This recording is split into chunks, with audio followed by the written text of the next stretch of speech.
जय जय रघुवीर समर्थ गणेश शारदा चैव सद्गुरु सज्जनस्तथा आराध्य दैवतं गुह्यं सर्वमे रघुनंदन कृपा कटाक्षाची किरणे मोह समुद्राचे आटणे घडे जय त्या श्री कृष्णे वंदूतया ते श्रीराम जयांचे करिता स्मरण होय सकल विद्यांचे अधिकरण ते वंदूया श्री चरण श्री गुरूंचे जय जय रघुवीर समर्थ।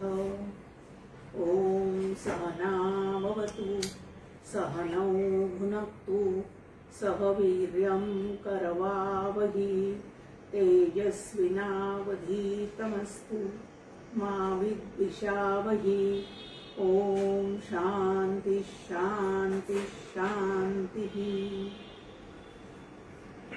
आनंद योगी परमपूज्य डॉक्टर काका श्रद्धेय मंदाताई गंधे या उभयतांना मनपूर्वक वंदन करते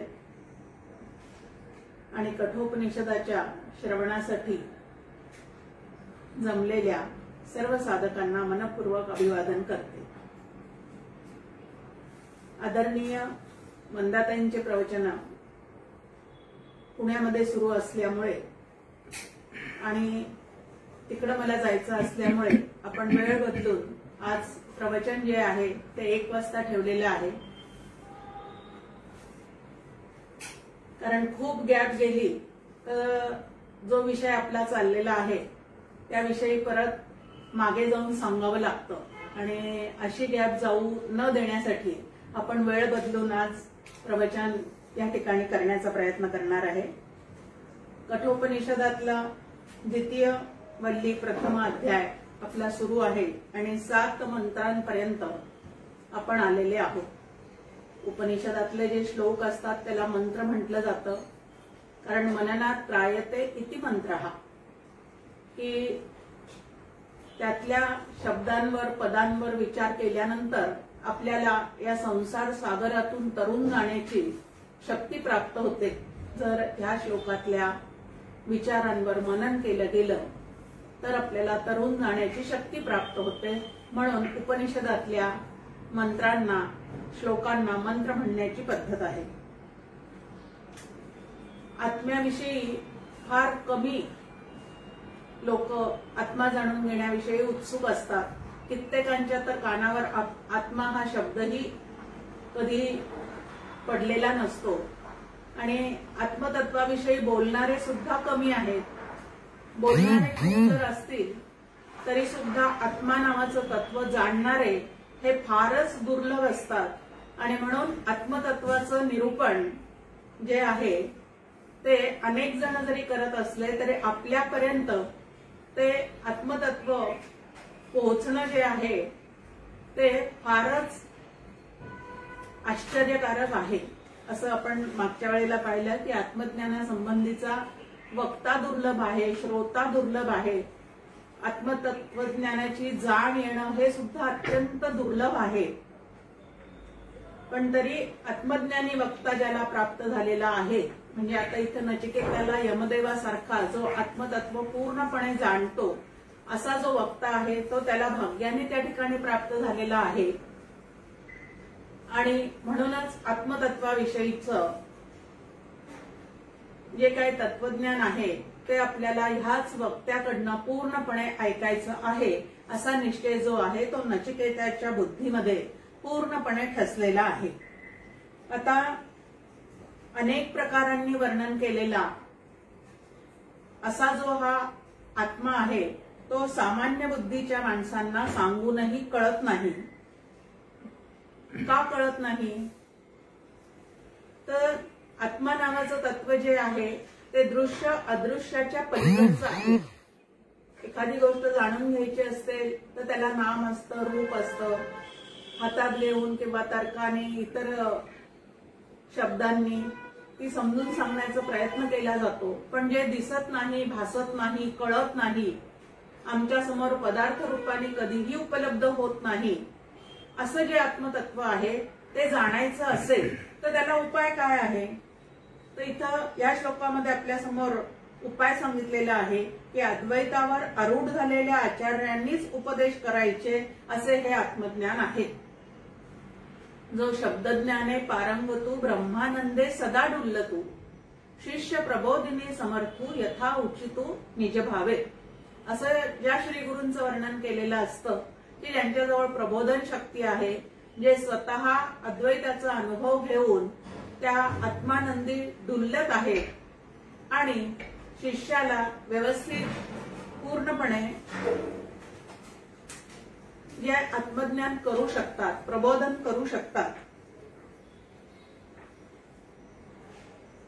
करू शकतात, अशांकडनंच आत्मा नावाचं तत्व जे आहे ते जाणून घेतल्या जातं. अन्यथा त्याला दुसरा कुठलाही उपाय नाही. म्हणजे आप्त वाक्याच्या साह्याने, की फक्त समोरच्याचं हित लक्षात घेऊन जिथं प्रतिपादन केलं जातं, ज्यामध्ये स्वतःचा यत्किंचितही स्वार्थ त्या सांगण्यामागे ज्यांचा नसतो आणि ज्यांना त्याचा प्रत्यक्ष अनुभव आलेला आहे, अशांकडनंच आत्मा नावाचं तत्व जे आहे ते जाणून घ्यावं. म्हणजे अर्थातच आत्मज्ञान ज्याला करून घ्यायचं आहे त्यांनी श्री गुरूंच्या चरणाजवळ बसून हा अभ्यास केला पाहिजे. संप्रदायपूर्वक श्रवण जे आहे ते या संबंधी आपलं झालेलं असलं पाहिजे. कारण कुठलेही पदार्थ जर असतील तर ते आहे किंवा नाही या भाषेत समजून घेता येतात की हे असं असं आहे. आता चंद्र कसा आहे हे सांगण्यासाठी गोल आहे, पौर्णिमेला त्याचा खूप उजेड पडतो, अत्यंत शीतल असतो, हे आपण चंद्राविषयी जाणून घेऊ शकतो. या पद्धतीने आत्मतत्व जे आहे ते जाणून घेणं मात्र शक्य नाही. आणि म्हणून दासबोधामध्ये ब्रह्मरूप श्री गुरूंचं जे समर्थांनी वर्णन केलेलं आहे त्यामध्ये ते सूर्यासारखं नाही, चंद्रासारखं नाही, त्यानंतर क्षीरसमुद्रासारखं नाही, उंच पर्वतांसारखं नाही, या पद्धतीने अनेक दृश्य पदार्थातले उदाहरणं देऊन देऊन ह्या पद्धतीचा आत्मा नाही असं व्यतिरेक पद्धतीने त्या आत्म्याचं वर्णन आपल्यासमोर केलेलं आहे. कारण आत्मा नावाचं तत्व जे आहे ते अत्यंत सूक्ष्म आहे. आता कोरोनाचं जे काय कीटाणू आहेत, जीवाणू आहेत, ते प्रत्यक्षात कधीच कोणाला आतापर्यंत दिसलेले नाहीत, पण तरी सुद्धा तो कोरोना जो आहे तो अनेकांना होतो आहे. त्यापैकी काय काय परिणाम भोगावे लागतायत हे सगळं आपल्याला या ठिकाणी अनुभवायला येतं. मग या अनुभवावरून तर नक्की असलं पाहिजे हे जसं ठरवतो त्या पद्धतीने या सृष्टीची रचना जी आहे ती अगदी नियमितपणे व्यवस्थित चाललेली आहे. ऋतुचक्र जे आहे ते व्यवस्थितपणे चाललेलं आहे. चंद्र सूर्याचं उगवणं जे आहे, मावळणं जे आहे ते व्यवस्थित पद्धतीने चाललेलं आहे. त्यांना जे कार्य नेमून दिलेले आहेत ते कार्य ते व्यवस्थित सांभाळत आहेत. माणसाला माणूसच होतो, कुत्र्याला कुत्रच होतं, गुलाबचं रोप लावलं तर त्याला गुलाबच येतात. हे जेवढं नियमितपणाने व्यवस्थित चाललेलं आहे तेव्हा त्याच्या मागे कुठलं तरी एक चेतन तत्व असलं पाहिजे. आणि या ईश्वराचं सुद्धा जे अधिष्ठान आहे त्याला आत्मा आणि ब्रह्म असं म्हटलं जातं. आणि असं जे सूक्ष्म आत्मतत्व आहे ते जाणण्यासाठी सूक्ष्मदर्शक यंत्र सुद्धा कामाला येत नाही. तर मग त्या ठिकाणी बुद्धीची अत्यंत शुद्धता, पवित्रता, सूक्ष्मता इत्यादी ज्या गोष्टी आहेत त्याच त्या ठिकाणी लागतात. आणि म्हणून इथं म्हटलेलं आहे की जरी हा आत्मा जाणणे शुद्ध बुद्धी पडे होणे, धृती मेधा कमाविणे ईश कृपेने. ज्याला आत्मज्ञान करून घ्यायचं आहे त्यांनी सगळ्यात पहिल्यांदी ईश्वराची कृपा संपादन केली पाहिजे. 4 कृपा आपल्या समोर सातत्याने या परमार्थशास्त्रामध्ये मांडल्या जातात. ईश कृपा, गुरु कृपा, शास्त्र कृपा आणि आत्मकृपा. तर आपल्याला मोक्ष गुरुची उपलब्धी होणे ही ईश्वराची आपल्यावरची खूप मोठी कृपा असते. पहिल्यांदा तर नरदेह आपल्याला प्राप्त झाला ही भगवंताची आपल्यावरची कृपा आहे. त्यानंतर त्यामध्ये मुमुक्षत्व निर्माण झालं, ही पण आपल्यावरची कृपा आहे. आणि मुमुक्षत्व निर्माण झाल्यानंतर मोक्षाची तळमळ आपल्याला लागल्यानंतर सर्व भ्रांतीतून मोकळे करणारे असे मोक्षगुरु जे आहेत तेही आपल्याला प्राप्त झाले, तर याला भगवंताची आपल्यावरची कृपा असं म्हणतात.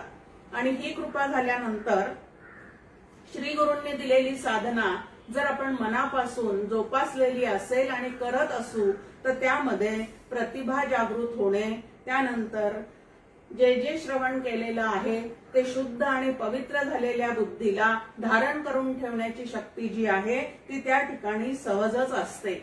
म्हणजे पहा, आत्मतत्व जाणायचं असेल तर बुद्धी शुद्ध पाहिजे, स्वच्छ पाहिजे, पवित्र पाहिजे, त्याच्या ठिकाणी धारणा शक्ती पाहिजे, त्या ठिकाणी म्हणलं की तपेली असं ओळखण्याची जी सूक्ष्मता आहे, जी तत्परता आहे ती सुद्धा त्या बुद्धीमध्ये असली पाहिजे.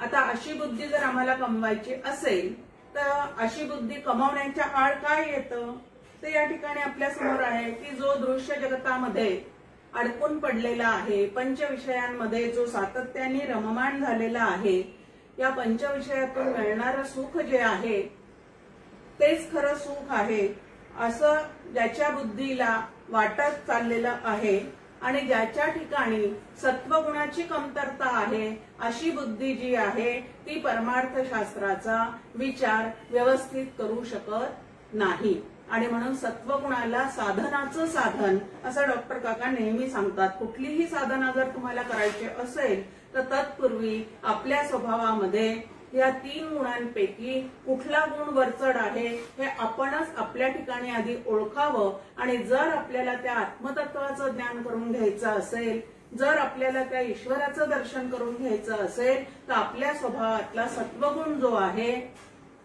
तो सत्वगुण कसा वाढवता येईल त्याचा विचार जो आहे तो आम्ही केला पाहिजे. स्थूल शरीरामध्ये जर काही बिघाड झाला तर रक्ताची तपासणी करून त्यामध्ये काय कमी जास्ती झालेलं आहे ते आपण बघतो आणि ते वाढवण्याचा प्रयत्न करतो. कशासाठी? तर स्थूल शरीराचं आरोग्य जे आहे ते चांगलं राहावं म्हणून. त्याच्या अधिक कितीतरी त्याच्या कोटी गुणे विचार अध्यात्मशास्त्री. कारण आत्मा नावाचं तत्व अत्यंत सूक्ष्म आहे आणि ते जर आम्हाला आकलन करून घ्यायचं असेल, त्याच्याशी आम्हाला एकरूप व्हायचं असेल तर तो आत्मा जसा शुद्ध, स्वच्छ, निर्मळ आहे तसं आमचं अंतःकरण म्हणजे मन, बुद्धी, चित्त हे सुद्धा शुद्ध, स्वच्छ, पवित्र व्हायला हवेत आणि ते करण्याचा प्रयत्न करणे ह्याला साधना असे म्हणतात. आता साधनेच्या अशा कितीतरी व्याख्या आपल्याला या ठिकाणी हळूहळू समजून घेता येतील. नाही तर साधना म्हणली की पठडीची साधना आपल्याला माहितीये की 13 माळा ओढणे, 1 पारायण वर्षातून करणे, कुठल्या तरी एका तीर्थक्षेत्राला जाऊन येणे. आता आत्मज्ञान ज्याला करून घ्यायचं आहे त्याला गोडीचा परमार्थ जो आहे तो करण्याची काय असते या ठिकाणी तर नितांत गरज असते. आपण पाहिलं की आत्मा नावाचं तत्व जे आहे ते जाणून घेण्याची निकडच कोणाला वाटत नाही. फार कमी लोकांना ते तत्व जाणून घ्यावं असं वाटतं की ज्यांना अगदी सुखरूप होऊन राहायचं आहे, मी सुखरूप आहे हे कळून घ्यायचं आहे, तेच तिकडं काय करतात तर त्यांचीच मनबुद्धी तिकडं ते वळवून ठेवू शकतात. पण ज्यांना दृश्य जगतातच सुख आहे असा भ्रम झालेला आहे ते मात्र आपल्या अंतःकरणाला तिकडं वळवणं अत्यंत त्यांना कठीण जातं. आणि म्हणून सत्वगुण जो आहे तो तुमच्या आमच्या स्वभावातला वर आणणे हा या साधनेचा काय आहे तर पाया आहे. आता आत्मतत्व जाणून घ्यायचं असेल तर षडदर्शन आपल्याला माहितीये की 6 प्रकारची दर्शनं म्हणजे शास्त्र आहेत. आता या सगळ्या शास्त्रांमध्ये आत्मा असा आहे तसा आहे या पद्धतीने खंडन मंडन करत आपापली मतं प्रत्येकाने त्या ठिकाणी मांडलेली असतात. आणि ज्याची बुद्धी आधीच या ठिकाणी कमी आहे म्हणजे सामान्य आहे, जो आत्मतत्वाचा विचार करू शकत नाही, असा साधकाच्या मनात कधीतरी जर आलेला असेल की मीही आत्मज्ञान जाणून घ्यावं आणि तो जर या शास्त्रांच्या साह्यानेच आपण ते जाणून घेऊ शकतो असं वाटून या शास्त्रारण्यात जर शिरला, आता शब्दारण्य, शास्त्रारण्य असे त्याला शब्द वापरलेले आहेत, आणि एकदा का या अरण्यात तो शिरला तर त्याला वाटच सापडणार नाही. असा त्या ठिकाणी धोका आहे. आणि म्हणून स्वतःच्या बुद्धीने या शास्त्रांचा अभ्यास करण्यापेक्षा संप्रदाय निश्चित करून त्या संप्रदायाचे जे धुरीण आहेत, जे श्रीगुरु म्हणून आपल्याला प्राप्त झालेले आहेत, त्यांच्या चरणी बसून या शास्त्राचा अभ्यास जो आहे तो तुम्ही आम्ही करण्याचा प्रयत्न केला पाहिजे.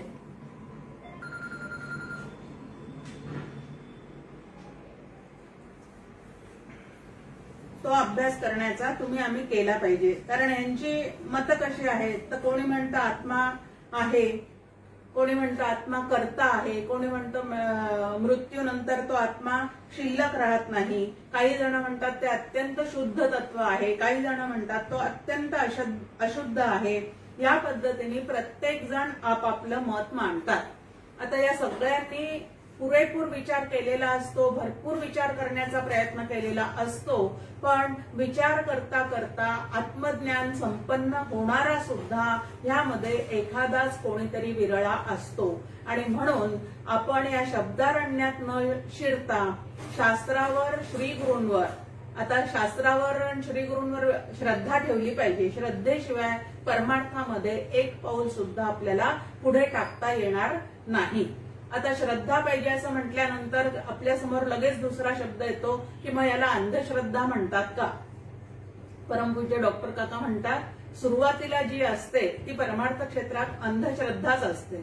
आता अंधश्रद्धा शब्दाचा अर्थ या ठिकाणी आहे की संतांना आलेला जो अनुभव आहे तो अनुभव नक्कीच परमात्म तत्वाचा त्यांना आलेला आहे, म्हणूनच ते इतके शांत, तृप्त, अखंड आनंदी या पद्धतीचे तुम्हाला आम्हाला या ठिकाणी जाणवत राहतात, दिसत राहतात.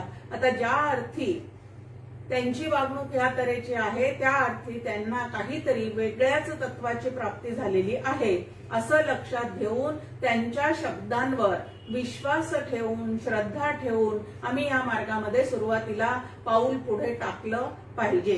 कारण सुरुवात तिथूनच आहे की थोरा मोठ्यांचे आशीर्वाद घेऊन, थोरा मोठ्यांचे वचन लक्षात घेऊन या मार्गावरून आम्ही एक एक पाऊल पुढे टाकायला पाहिजे. आणि जर ही श्रद्धा आमची कमी पडली तर मात्र शब्दारण्यात कुठंतरी तुम्ही आम्ही अडकून पडण्याची शक्यता आहे. मग आता ही श्रद्धा कशी पाहिजे, तर डोळस श्रद्धा पाहिजे. संतांना तो अनुभव आलेला आहे, जे शास्त्राने सांगितलेला आहे तोच अनुभव त्यांनी त्या ठिकाणी घेतलेला आहे. ही श्रद्धा ठेवून संत वचनांवर, गुरुवचनांवर, गुरूंनी दिलेल्या साधनेवर 100% विश्वास ठेवून या मार्गामध्ये हळूहळू हळू आम्हाला प्रगती साधता येते. पण इथं जर आमची ती श्रद्धा कमी पडली की अहो 4-5 वर्ष झाले यांचा अनुभव घेऊन पण अजून माझ्यामध्ये काही फरक पडत नाही.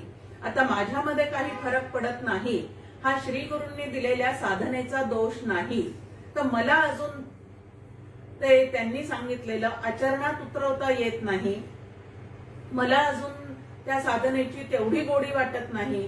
कारण काय आहे की आधीपासून सुरू केलेल्या काहीतरी साधना असतात, आधी कुठल्या तरी एका महाराजांना आम्ही गुरु समजून बसलेले असतो आणि त्यानंतर जेव्हा असे नवीन गुरु आम्ही करतो त्यावेळेला इकडची श्रद्धा तिकडं ठेवताना काय होऊन जातं, आमची दमछाक होऊन जाते.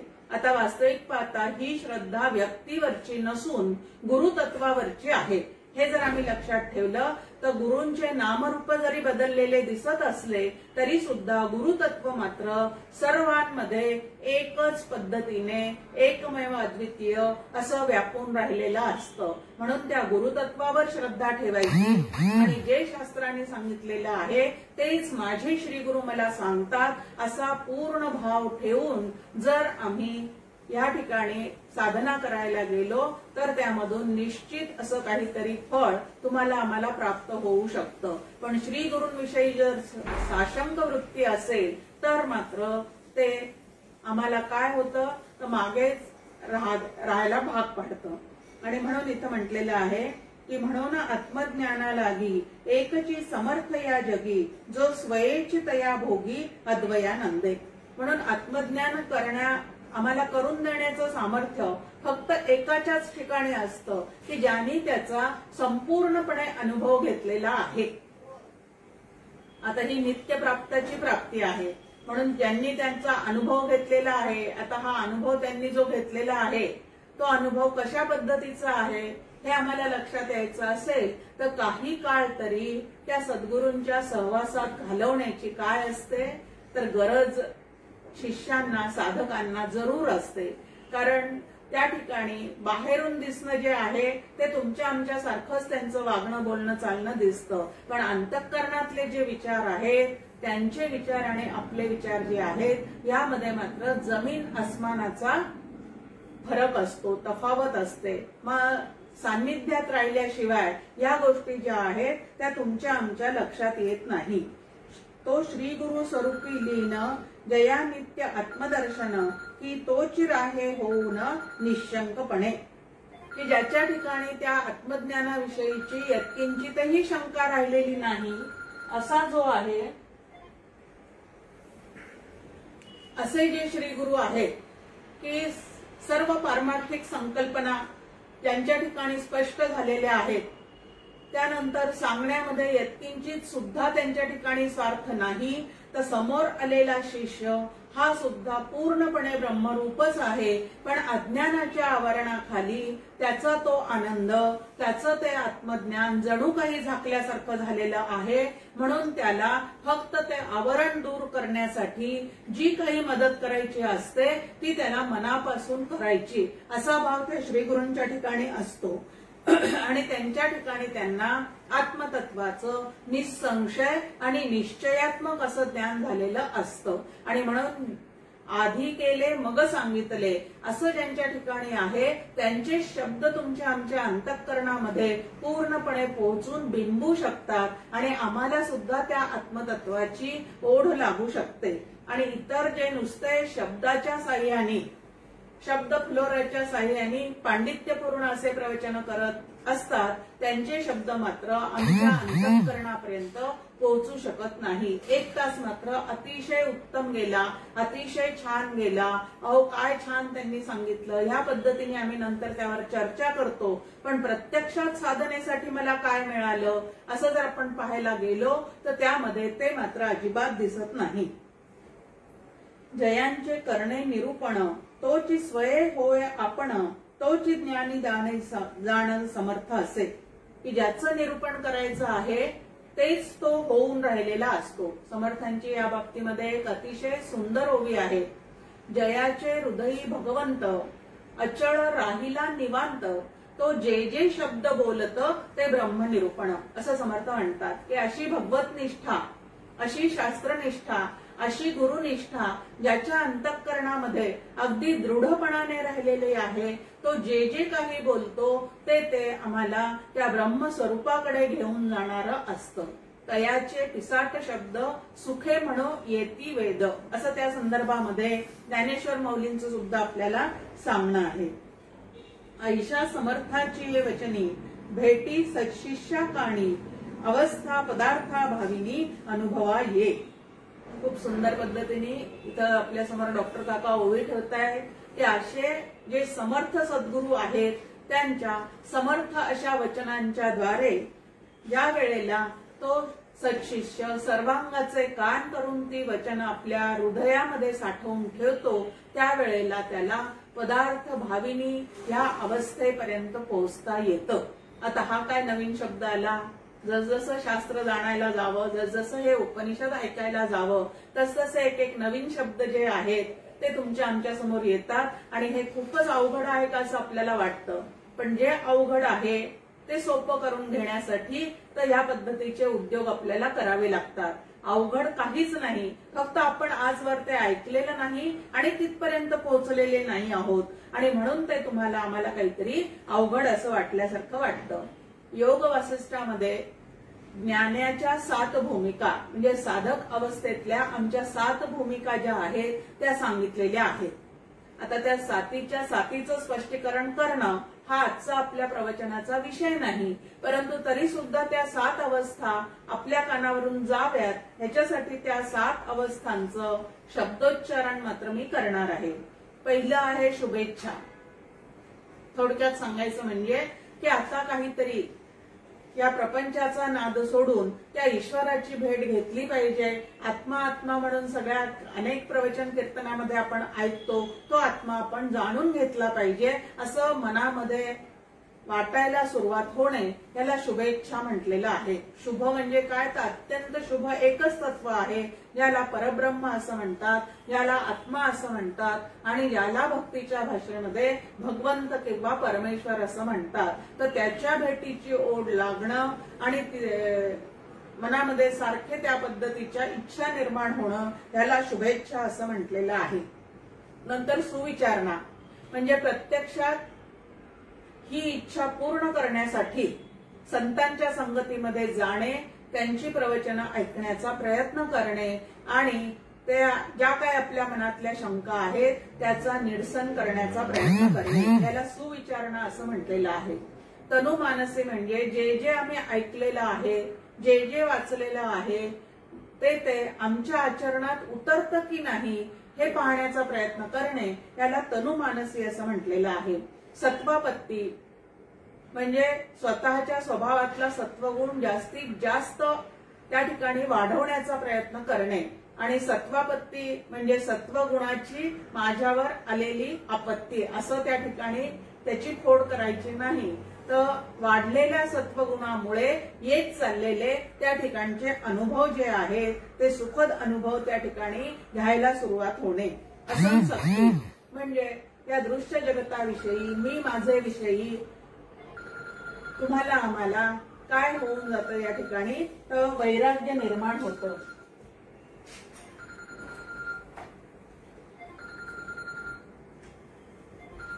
वैराग्य त्या ठिकाणी वैराग्याची सुरुवात होते. विवेक चित्तामधला सत्वापत्ती म्हणजे सत्वगुणामुळे चित्तातला विवेक जागृत होतो. विवेक जागृत झाला की जे अशाश्वत आहे, अनित्य आहे, अनात्म आहे त्याच्यापासून आपली अंतःकरण वृत्ती जी आहे ती दूर करण्याचा प्रयत्न केला जातो आणि त्याविषयीची आसक्ती जी आहे ती गळून पडायला मदत होते. आणि त्यानंतरची 6वी जी अवस्था आहे ती पदार्थाभाविनी अशी आपल्याला सांगितलेली आहे की नामरूपात्मक पदार्थ जरी आपल्या समोर येऊन उभे ठाकले तरी सुद्धा त्याच्या नामरूपाकडे स्वभावाकडे लक्ष न जाता आतल्या चैतन्याकडे अखंड आपलं लक्ष त्या ठिकाणी ठेवलं जातं. ज्या ज्या स्थळी हे मनजाय माझे त्या त्या स्थळी हे निजरूप तुझे की विविधतेने भरलेली ही जी सृष्टी आहे त्याच्यात अनेक नामरूपात्मक पदार्थ आहेत, अनेक स्वभावाच्या व्यक्ती त्या ठिकाणी आहेत, पण ही विविधता बाजूला सारून सर्वांमध्ये एकच तत्व जे भरून राहिलेलं आहे असं जे आत्मतत्व आहे त्याच्याकडे लक्ष सतत वेधलं जाणं म्हणजे पदार्थांच्या नामरूपाचा अभाव त्या ठिकाणी निर्माण होऊन ब्रह्माविषयीचा भाव जो आहे तो सतत आमच्या मनामध्ये स्फुरत राहणे. छान आपल्या समोर ओवी आहे ज्ञानेश्वर माऊलींची, या उपाधी माझी गुप्त काय आहे तर चैतन्य असे सर्वगत. त्या चैतन्याकडे अखंड लक्ष वेधलेली जी दृष्टी त्याला पदार्थाभाविनी अशी अवस्था म्हटलेली आहे. आणि आता जाता जाता 7वी म्हणजे तुर्यगा म्हणजे सर्व गोष्टींकडे साक्षी भावाने पाहण्याची कला जी आहे ती सुद्धा त्या साधकाला नंतर हळूहळू प्राप्त होते. मग इथं म्हटलेलं आहे की समर्थ असे सद्गुरू प्राप्त झाल्यानंतर जे प्रबोधना करण्यामध्ये अत्यंत समर्थ आहेत आणि स्वतः ज्यांनी त्याचा अनुभव घेतलेला आहे अशा साचार वक्त्याचे शब्द कानावर पडल्यानंतर ही जी अवस्था आहे पदार्थाभाविनी म्हणजे नामरूपात्मक जग दिसत असताना सुद्धा त्याचा बाध करून चैतन्याकडे लक्ष पुरवण्याची जी कला आहे ती अशांच्या शब्दांमुळे तुम्हाला आम्हाला म्हणजे साधकाला प्राप्त होऊ शकते. मी तोची आत्मा आहे जगत विरुनी जाये शेखी आत्मरूप आहे मी ते वीण. सगळा जो व्यवहार आहे दृश्य जगतातला तो तू आणि मीनी चाललेला असतो. आता आपण ज्या वेळेला श्रीगुरूंकडे अनुग्रह घ्यायला जातो त्याही वेळेला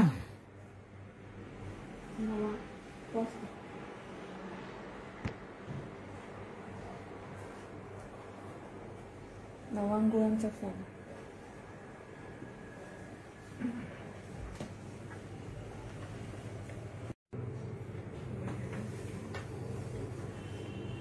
श्रीगुरूंकडे ज्या वेळेला आपण अनुग्रह घ्यायला जातो त्याही वेळेला तो तू आहेस असं तूच्या भाषेत बोललं जातं आणि त्यानंतर तो तू आहेस असं त्यांनी सांगितल्यानंतर ते मी आहे असं मीच्या भाषेमध्ये साधकाला सोहम साधना जी आहे ती करावी लागते. पण ही सोहम साधना करता करता आणि ती अंतःकरणामध्ये पूर्णपणे बाणवल्यानंतर म्हणजे निर्गुण ब्रह्म ते अंतरी बिंबले असं ज्या वेळेला होऊन जातं त्यावेळेला तू तू मै मै हे सगळं त्या ठिकाणी थांबून जातं आणि मी तूपणाची झाली बोलवणं ह्या पद्धतीचा अनुभव जो आहे तो अशा समर्थ असणाऱ्या सद्गुरूंच्या शब्दांनीच फक्त येऊ शकतो. आता ते आत्मतत्व जे आहे ते इतर कोणाच्याही शब्दांनी तुम्हाला आम्हाला प्राप्त होऊ शकत नाही. तर ते आत्मज्ञान होण्यासाठी सद्गुरूंची कृपा जी आहे ती अनिवार्य आहे. कारण ईश्वराच्या कृपेमुळे सद्गुरू मिळतात, सद्गुरूंच्या कृपेमुळे शास्त्र कळायला लागतं आणि आत्मकृपेमुळे ते आचरणात आणावं असं तुमची आमची तळमळ सुरू होते. आणि मग प्रत्यक्ष पारमार्थिक जाग येऊन ज्या वेळेला साधक हे सगळं आचरणात उतरवण्याचा प्रयत्न करतो त्यावेळेला कधीतरी त्याला अचानक नित्यप्राप्ताची प्राप्ती होऊन जाते असं या आपल्याला नेहमी डॉक्टर काका सांगतात. त्याचं एक उदाहरण या ठिकाणी डॉक्टर काका आपल्या समोर देतात.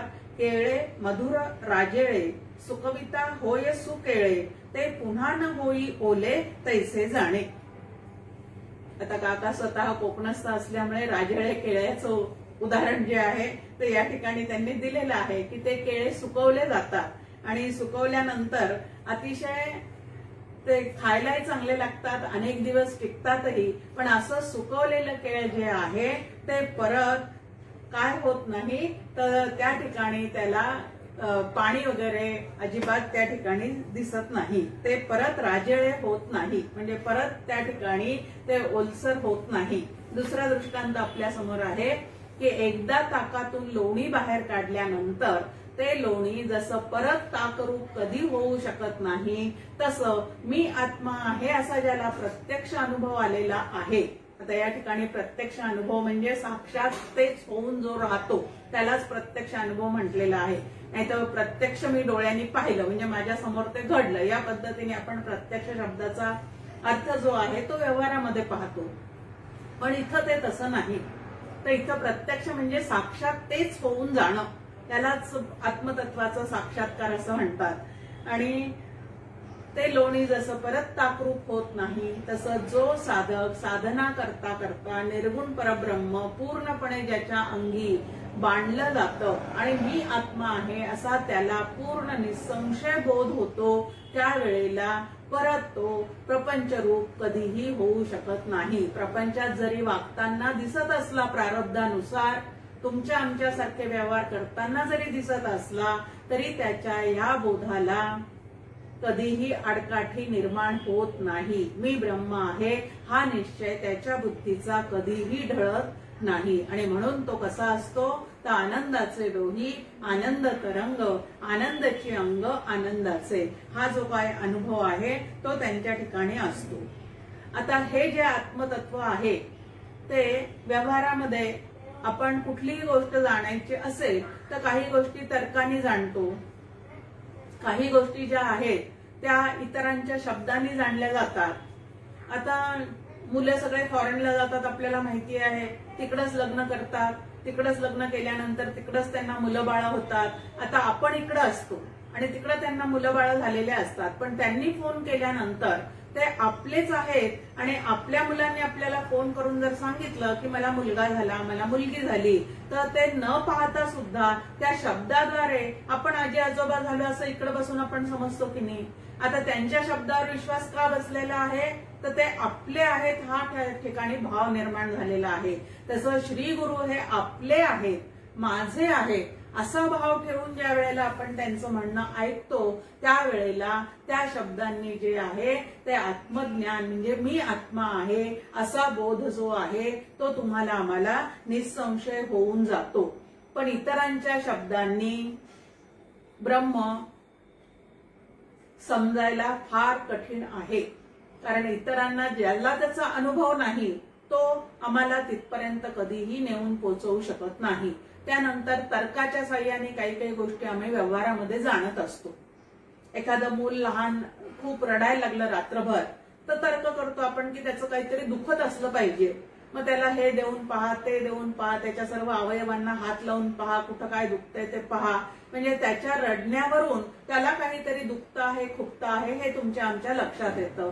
असे तर्क करून आत्मा कधीही जाणता येत नाही. तर्काचं एक उदाहरण आपल्याला प्रसिद्ध असलेलं माहिती आहे की शास्त्राने दिलेलं की जिथं जिथं धूर दिसतो तिथे तिथं अग्नी असला पाहिजे. कशावरून? तर आम्ही आमच्या स्वयंपाकघरामध्ये ज्या वेळेला लाकडं पेटवतो त्यावेळेला ते जर ओले असतील तर त्यातून धूर निर्माण होतो. म्हणून जिथं धूर असतो तिथं अग्नी असतो. पण हे कायमचं सत्य आहे का? तो धूर नळकांड्यात भरून दुसरीकडे सुद्धा सोडला जाऊ शकतो. मग तिथं धूर दिसल्यानंतर तिथं अग्नी तिथं असतोच का? तर असू शकत नाही. पण धूर मात्र तुम्हाला आम्हाला दिसू शकतो. मग अशा तर्कांनी सुद्धा आत्मा जो आहे तो जाणता येणार नाही. मग आत्मा जाणण्यासाठी काय असावं लागतं?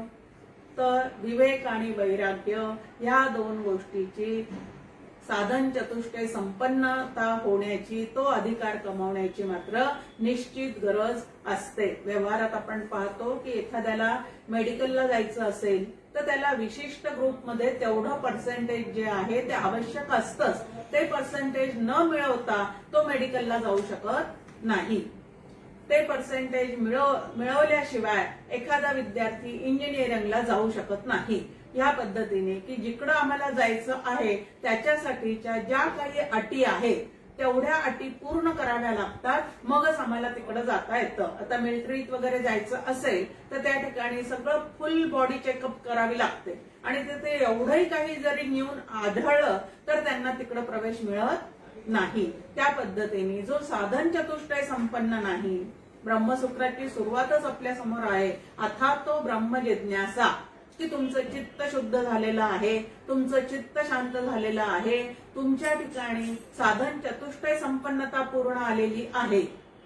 आता चित्त शुद्ध होण्यासाठी निष्काम कर्माची गरज आहे, चित्त शांत होण्यासाठी निष्काम उपासनेची गरज आहे आणि शमदमाचा अभ्यास करून विवेक आणि वैराग्याच्या साह्याने प्रत्यक्ष जीवन जगण्याची गरज आहे.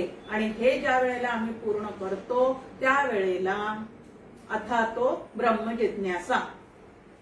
ते सांगतात की अगदी सामान्य जे माणसं असतात ना त्यांना जीवन जगायला फक्त माया पुरते. म्हणजे घरदार चांगलं आहे, माया पुरते म्हणजे घरदार सगळे नातेवाईक सगळ्यांना माया असं म्हणतात, संपत्तीला माया म्हणतात, हे आपल्याला माहिती आहे. तर त्यांना फक्त माया पुरते. म्हणजे घरदार आहे, दर महिन्याला पगार येतो आहे, खाण्यापिण्याची चंगळ आहे, एवढ्यामध्ये ते सामान्य बुद्धीचे माणसं जे आहेत ते आपलं जीवन व्यतीत करू शकतात. पण अंतःकरणाला पूर्ण समाधान पाहिजे असं ज्याला वाटतं त्याला ही माया फक्त पुरत नाही, तर त्याला त्याच्या जोडीला ईश्वर सुद्धा लागतो.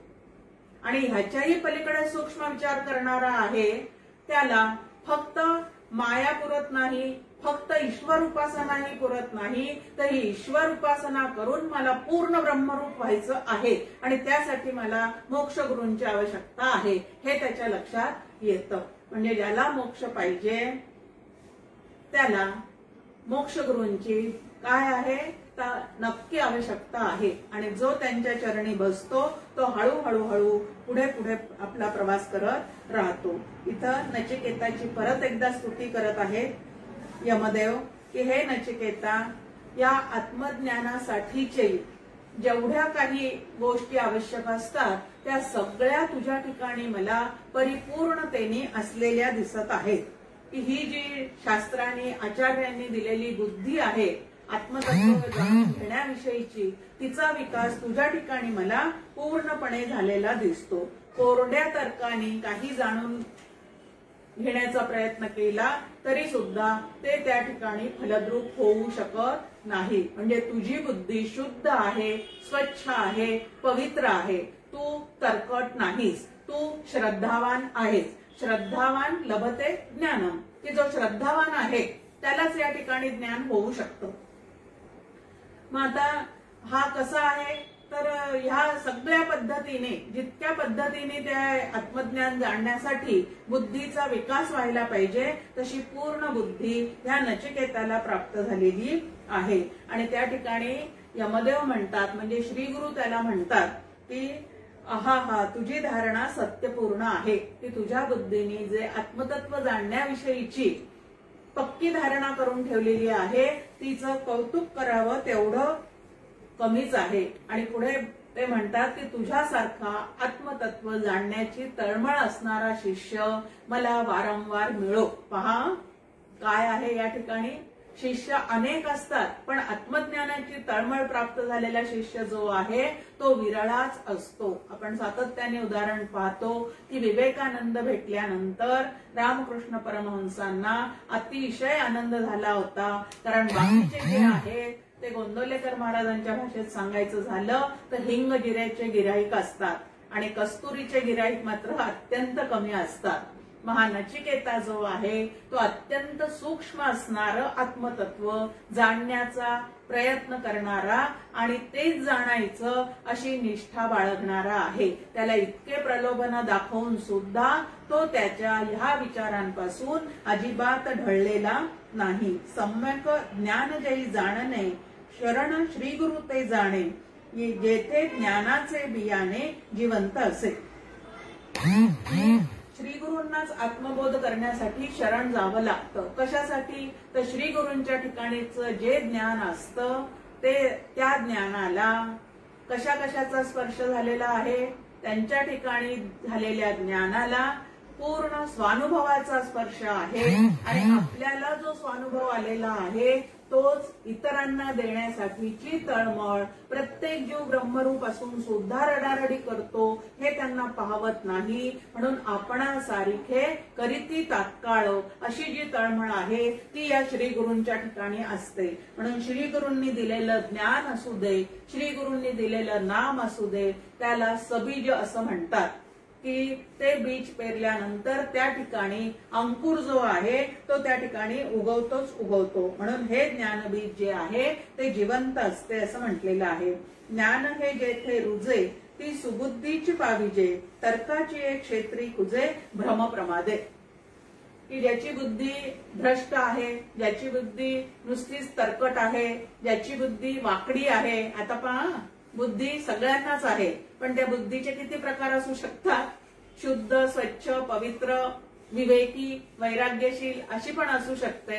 आणि कुचकी, त्यानंतर तर्कट, त्यानंतर भ्रमिष्ठ अशी सुद्धा बुद्धी असू शकते. मग या ठिकाणी हे ऐकल्यानंतर माझी कशी आहे हे तपासणं याला साधना असं म्हणतात. जे जे आम्ही वाचतो ऐकतो ते स्वतःपर्यंत आणून भिडवायचं आणि त्यानंतर मी नेमकी कशी आहे हे त्या ठिकाणी जाणून घेण्याचा प्रयत्न करायचा आहे. तर्काच्या रेताड भूमीमध्ये श्री गुरूंनी बीज पेरलं तरी सुद्धा त्या ठिकाणी ते अंकुरत नाही. मग आता बीज जसं चांगलं पाहिजे तसं ते जिथं पेरायचं आहे ती भूमी सुद्धा त्याच पद्धतीची असली पाहिजे, सकस असली पाहिजे. आणि ती जर रेताड असेल, खडकाळ असेल तर त्या ठिकाणी ते बीज पेरून काहीही उपयोग होणार नाही. म्हणून गुरु जसा अधिकार संपन्न मोक्षदाता असला पाहिजे तसा शिष्य सुद्धा जबाबदारीने अधिकार कमावलेला या पद्धतीचा त्या ठिकाणी असला पाहिजे. म्हणून वेदांती जे बोलिले ते सद्गुरूने बोधिले, ते तैसेचे अनुसरले पाहिजे श्रद्धे. की श्रद्धेशिवाय जे जे वेदांतांनी सांगितलेलं आहे ते माझ्या श्री गुरूंनी त्याच पद्धतीने वेदांताला धरूनच सांगितलेलं आहे. 3 प्रकारची प्रचिती जी आहे ती या ठिकाणी तुमच्या आमच्या ठिकाणी आपल्याला घ्यायची असते. एकाला शास्त्र प्रचिती असं म्हणतात, एकाला गुरु प्रचिती असं म्हणतात आणि एकाला आत्मप्रचिती असं म्हणतात. जे शास्त्र सांगतं तेच गुरूंच्या अनुभवात आहे आणि जे गुरूंच्या अनुभवात आहे तेच माझ्या अनुभवात उतरलं पाहिजे. याचा अर्थ गुरु जर बंगल्यात राहत असतील तर मला बंगला मिळाला पाहिजे असं नाही. गुरूंना जर रोज पंचपक्वान्नाचं ताट मिळत असेल तर मलाही तसंच मिळालं पाहिजे असा त्याचा अर्थ नाही. तर गुरु ज्या भावामध्ये असतात, गुरु ज्या धामामध्ये असतात त्या धामामध्ये म्हणजे सुख शांतीमध्ये मला पूर्णपणे स्वतःला तोच अनुभव पाहिजे, हे माझ्या ठिकाणी नक्की पाहिजे. नाही तर बाहेरून जे काय दिसतं मिळतं तेच मला पाहिजे असं जर असेल तर कुठंतरी काहीतरी आमचं त्या ठिकाणी चुकतं. आता ही बुद्धी असते, तिला श्रद्धेने तिचा विकास करायचा असतो. आपण पाहिलं तर आपल्या समोर नाथ भागवतामध्ये एक आहे, यदुराजाने ज्या वेळेला अवधूतांना विचारलेलं आहे की सगळं जग तुम्हाला इथं आपल्याला पेटलेलं दिसतं, क्रोधाग्नीने पेटलेलं आहे, बाकी कुठल्या गोष्टींनी कामाग्नीने पेटलेलं आहे, पण अशा या ठिकाणी तुम्ही मात्र अत्यंत नित्य शांत तृप्त असे मला दिसत आहात, तर त्याचं नेमकं कारण काय आहे?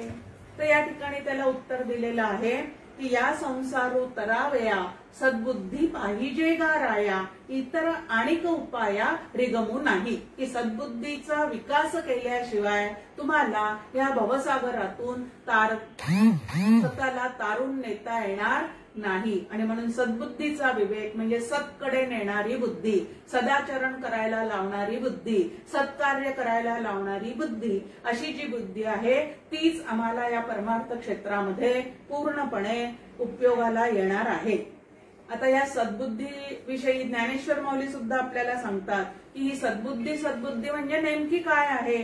तर ईश्वरा वाचोनी काही जिये ते आणिक लाणे नाही, तीच एक बुद्धी पाही अर्जुना जगी. की ईश्वर विषयीच फक्त जिचे बुद्धीमध्ये सतत काहीतरी स्फुरण चाललेलं आहे, अशी जी बुद्धी आहे तीच एक सद्बुद्धी आहे. आणि ईश्वराला सोडून इतर कुठल्या गोष्टीत जी रममाण होते तिला सद्बुद्धी असं म्हणता येणार नाही. ऐसी असे जी बुद्धी ती बुद्धीची परमावधी, जियेने अविद्या उपाधी निशेष जाय. कारण ब्रह्मविद्या अशीच बुद्धी ग्रहण करू शकते जी शुद्ध आहे, स्वच्छ आहे, पवित्र आहे, जिला आत्मतत्वाशिवाय ईश्वराशिवाय दुसरं काहीही नको आहे. अशी जी बुद्धी आहे तीच परमार्थामध्ये तुम्हाला आम्हाला आत्मतत्वापर्यंत आत्मदर्शनापर्यंत घेऊन जाणारी आहे. पण जी बहिर्मुख आहे ती बुद्धी मात्र या क्षेत्रात उपयोगाला येत नाही. मग आता अविद्येमुळे जे तुम्हाला आम्हाला बंधन प्राप्त झालेलं आहे, 3 प्रकारचे बंधन आपण सातत्याने पाहतो की मी देह आहे, जग सत्य आहे आणि मी कर्ता भोक्ता आहे. अशा ज्या गैरसमजुती, अशा ज्या चुकीच्या कल्पना आहेत त्यालाच परमार्थ शास्त्रामध्ये बंधन असं म्हटलेलं आहे. आणि अविद्येमुळे पडलेलं हे बंधन जर घालवायचं असेल तर तिथं श्री गुरूंनी दिलेल्या ब्रह्मविद्येनीच ते घालवावं लागतं. पण ब्रह्मविद्या जी धारण करण्याची शक्ती आहे ती शक्ती फक्त सद्बुद्धीमध्येच असते.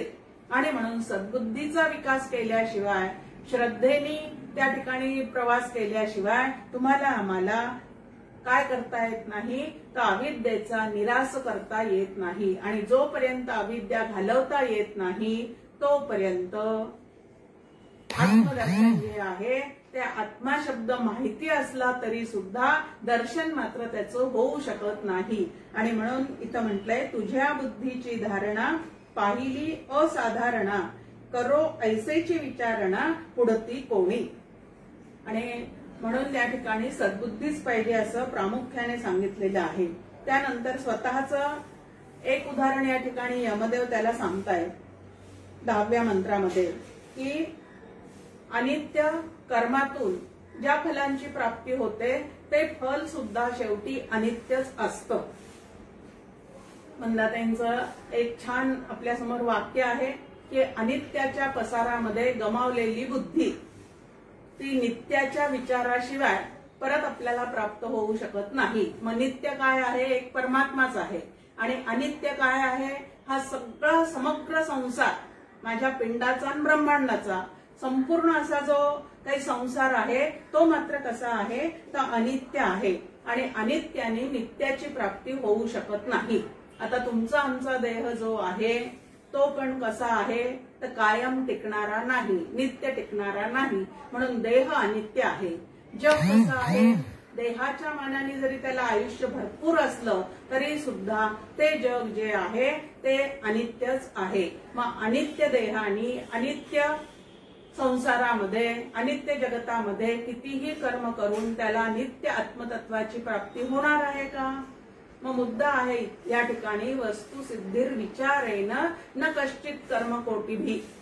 की शास्त्रशुद्ध विचार केल्याशिवाय आत्म्याचं दर्शन होतच नाही. नुसत्या कर्माने ते होईल असं आम्हाला वाटत असेल तर ते तसं होणार नाही. पण आत्मज्ञानाची पूर्वतयारी म्हणून निष्काम भावनेने केलेलं जे विहित कर्म आहे ते आमच्या चित्ताची शुद्धी मात्र जरूर करून देतं. म्हणून त्याला जे मूल्य आणि मर्यादा आहे ती लक्षात घेऊन साधकांनी पुढे जाण्याचा प्रयत्न केला पाहिजे.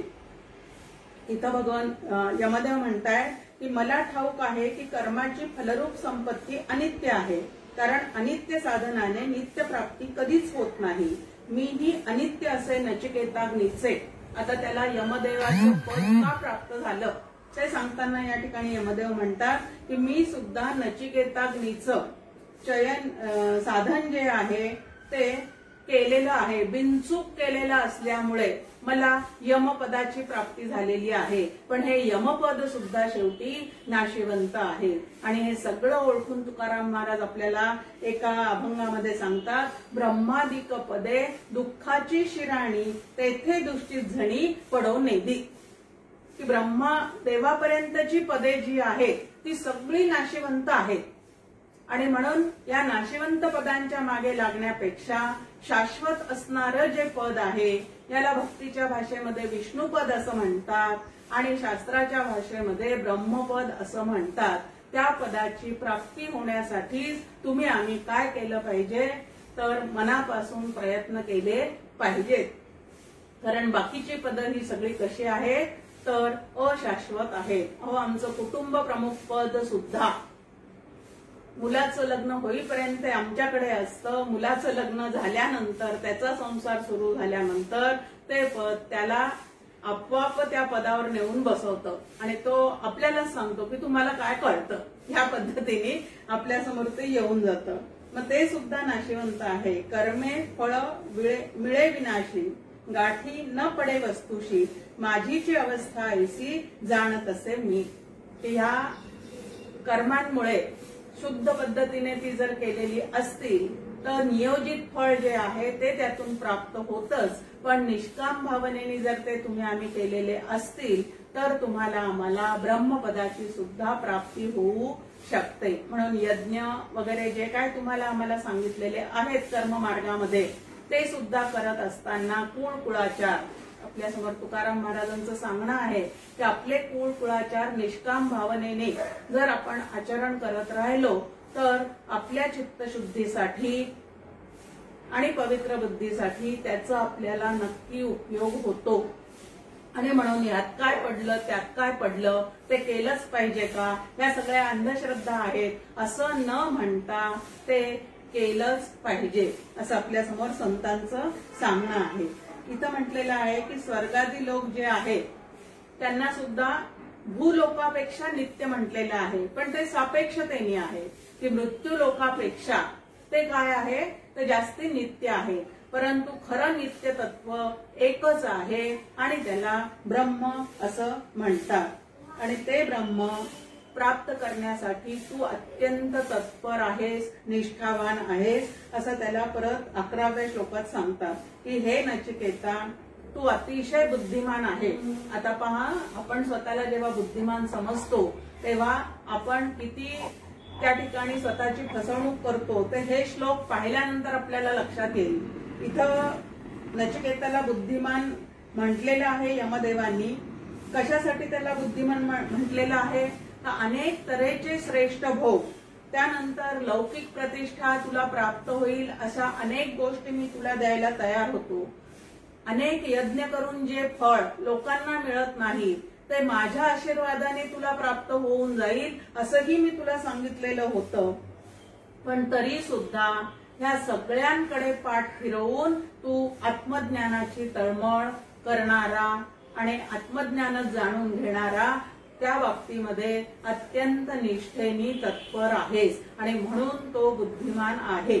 आता आम्ही स्वतःला बुद्धिमान समजतो त्यावेळेला या सगळ्या गोष्टी माझ्याजवळ आहेत का, विवेक आहे का, वैराग्य आहे का, त्यानंतर ज्या गोष्टींचा शोक करू नये त्या गोष्टींचा मी शोक तर करत नाही ना, हे सगळं स्वतःला तपासून पाहावं आणि मग मी बुद्धिमान आहे की नाही ते आपण आपल्या ठिकाणी तपासून पाहावं. इथं म्हटलेलं आहे की सुबुद्धी तू नचिकेता ऐहिक भोगा त्यागिता स्वर्ग फळे न चाखिता निश्चयत्वे.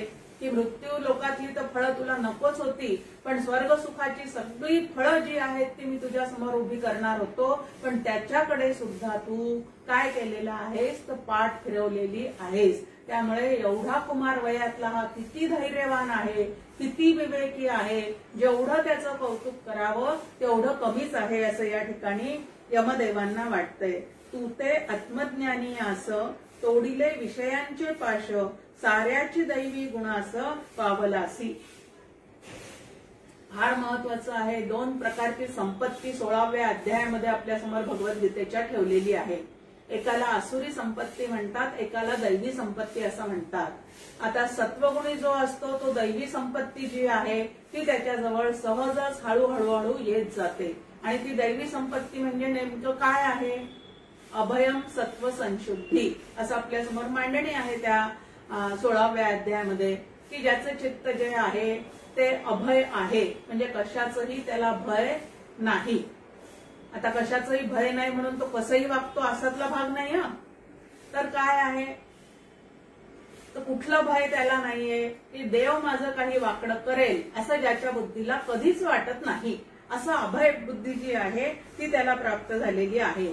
आणि दैवी गुणसंपदा ती प्राप्त होण्यासाठी अवधूतांनी किती गुरु केलेले आहेत तर 24 गुरु केलेले आपल्या समोर सांगण्यात आलेलं आहे भागवतामध्ये. आता 24 गुरु केले म्हणजे प्रत्यक्ष त्यांनी ते गुरु आणले तर केले अशातला भाग नाही. तर या सृष्टीमध्ये जिथं जिथं जो उत्तम गुण दिसतो तो माझ्या सद्गुरूंचंच लक्षण आहे असं लक्षात ठेवून शांती, दया, क्षमा, अभयता, सत्व बुद्धी हे सगळे दैवी गुण संपदेमध्ये येतात. आणि हे जे 26 गुण आहे जे तो प्राप्त करतो तो आत्मज्ञानाचा अधिकारी होतो. आता जसं अर्जुनाजवळ या गुणांची सहज उपलब्धी होती, कशामुळे तर सत्वगुणी वृत्ती असल्यामुळे, तसंच इथं नचिकेता सुद्धा शुद्ध सत्वगुणांनी पूर्णपणे युक्त असल्यामुळे तू दैवी गुणसंपत्तीचा अधिकारी आहेस असं या ठिकाणी त्याची स्तुती जी आहे ती यमदेवांनी म्हणजे श्री गुरूंनी केलेली आहे. आता 12व्या श्लोकापासून आत्मज्ञानाचं फळ जे आहे ते इथं या ठिकाणी मांडण्यात येणार आहे. पुढच्या मंगळवारी वर्ग होण्याची शक्यता कमी आहे. त्या प्रकारची पोस्ट आपल्यापर्यंत पोहोचेलच. जय जय रघुवीर समर्थ.